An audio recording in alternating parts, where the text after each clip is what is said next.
Hallelujah! সবাইকে জয় যিশু ঈশ্বর করব। আমরা রোজ যেমন আশীর্বাদে প্রার্থনাতে আসি, আজও আসতে পেরেছি পিতার আশীর্বাদে, পিতার করুণাতে। তো আমরা প্রার্থনাতে যাব। সর্বশক্তিমান ঈশ্বর পিতা, তোমার মহানামে ধন্যবাদ করি পিতা। স্বর্গপিতা সিংহাসন পৃথিবীর বাদ তোমার দাস হতে প্রার্থনা করছি পিতাগো। যে সকল সন্তানরা বিশেষ করে ইউটিউব, ফেসবুকে রোজ রুটিন অনুসারে পিতাগো তারা আসছে পিতাগো। তাদেরকে তুমি দীর্ঘ আয়ু তুমি আশীর্বাদে পরিণত করো প্রভু।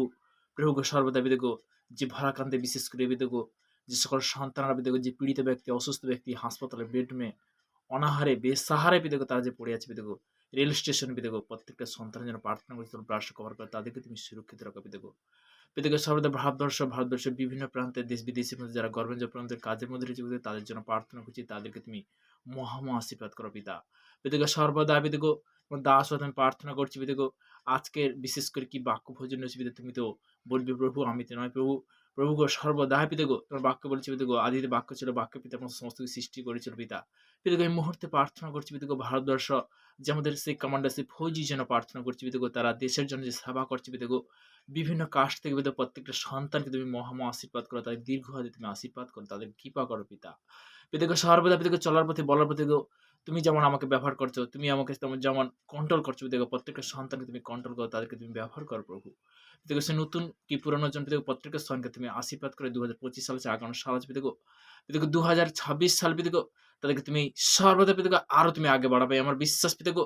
এই তোমার দাস হতে এই প্রার্থনা সে মিষ্টি মেয়ের মহান যিশুর নাসির নাম থেকে চালাম, আমেন আমেন আমেন। সবাইকে জয় যিশু, ঈশ্বরের গৌরব হোক।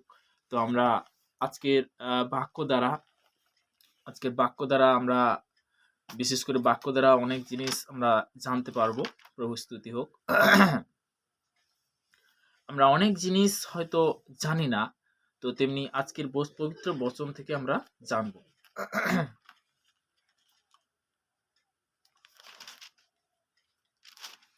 যেসায়া তার 41 অধ্যায় প্রভুর বচন বলছে, 41 অধ্যায় তার 10 পদে, 10 থেকে একদম আমি 13 পদ পর্যন্ত শেয়ার করছি।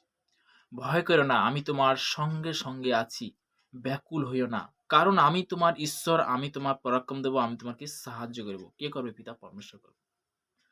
আমি আপন ধর্মশীলতার দক্ষিণ হস্ত দ্বারা তোমাকে ধরিয়া রাখিব।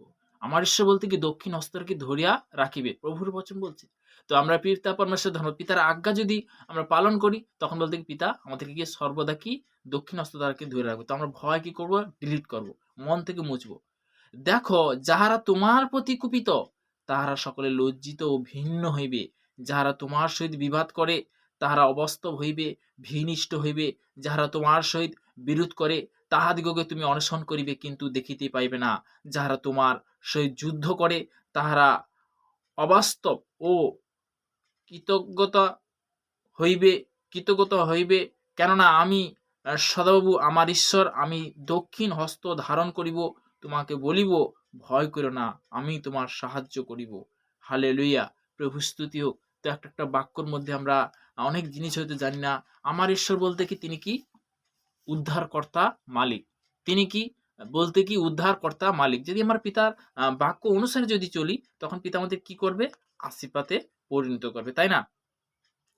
তো তেমনি আমি অনেক আগে বাক্যটা শেয়ার করেছিলাম যে যিশু কিন্তু তার একমাত্র পুত্রকে পাঠিয়েছিল, সে কিন্তু জাত নয়, ধর্ম নয়, কিন্তু আমাদের কিন্তু বদলাতে এসেছে। আজকের বলতে কি যে ক্যান্সার ভালো হচ্ছে, প্যারালাইসিস ভালো হচ্ছে, বাবা কথা বলছে, অন্ধ দেখছে, ল্যাংড়া চলছে, আমরা দেখতে পাচ্ছি। তো তেমনি পিতার বাক্য বলছে এখানে জাত নয়, ধর্ম নয়, এখানে প্রভুর বচন বলছে। মথি লিখিত সুসমাচার 9 অধ্যায় 10 পদে প্রভুর বচন কি বলছে, 10 থেকে 13 পদ পর্যন্ত। পরে তিনি গৃহের মধ্যে ভোজন করিতে বসিয়াছেন, আর দেখে অনেক করগ্রাহী ও পাপী আসিয়া যিশু এবং তাহার শিষ্যদের সহিত বসিল। তাহা দেখিয়া ফরিসীরা তাহা শিষ্যদিগকে কহিলেন, তোমরাদের গুরু কি জন্য করগ্রাহী ও পাপীদের সহিত ভোজন করেন? তাহা শুনিয়া তিনি কহিলেন, সুস্থ লোকেদের চিকিৎসকের প্রয়োজন, বরং পীড়িতদের প্রয়োজন আছে। কিন্তু তোমরা গিয়া শিক্ষা করো এই বচনের মর্ম কি, আমি দয়া চাই কিন্তু বলিদান নয়, কেননা আমি ধার্মিক দিওকে নয় কিন্তু পাপী দিওকে ডাকিতে আসিয়াছি। আমার ঈশ্বর বলতে কি যে ধার্মিক ব্যক্তিকে নয়, সে কিন্তু পাপীদের জন্য আসছে। তো তেমনি বলতে কি এখানে বলতে কোনো জাত নয়, কোনো ধর্ম নয়। তো প্রভুর বচন দ্বারা কিন্তু আমরা আজকে জানতে পারছি যে সত্যি কথা বলতে কি যে নেশা থেকে বহুত বড় বড় ব্যক্তি নেশা থেকেও আজাদ হয়ে যাচ্ছে।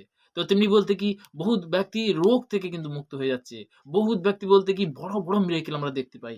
হালেলুয়া! ঈশ্বরের গৌরব হোক। তো তেমনি বলতে কি একটা বাক্যর মধ্যে আমাদেরকে জানতে হবে। তো আমার পিতা পরমেশ্বর তার একমাত্র পুত্রকে পাঠিয়েছিল কেন কি? পরিত্রাণ পাওয়ার জন্য, উদ্ধার পাওয়ার জন্য। তো আমি লাস্ট প্রার্থনাতে যাব। সর্বশক্তিমান ঈশ্বর পিতা, তোমার মহানামে ধন্যবাদ করি পিতা, স্বর্গপিতা সিংহাসন পৃথিবীর পদে তোমার চরণতল পিতাকে আজকে প্রভু এই পবিত্র বচন দেওয়ার জন্য অসংখ্য ধন্যবাদ করি পিতা। পিতাগো তোমার মহানামে প্রশংসা করি পিতাগো।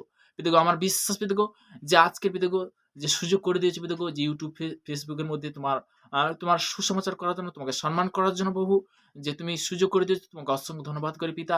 পিতাগো আজকের বিশেষ করে দিনটা দেখার জন্য অসংখ্য ধন্যবাদ করি পিতা।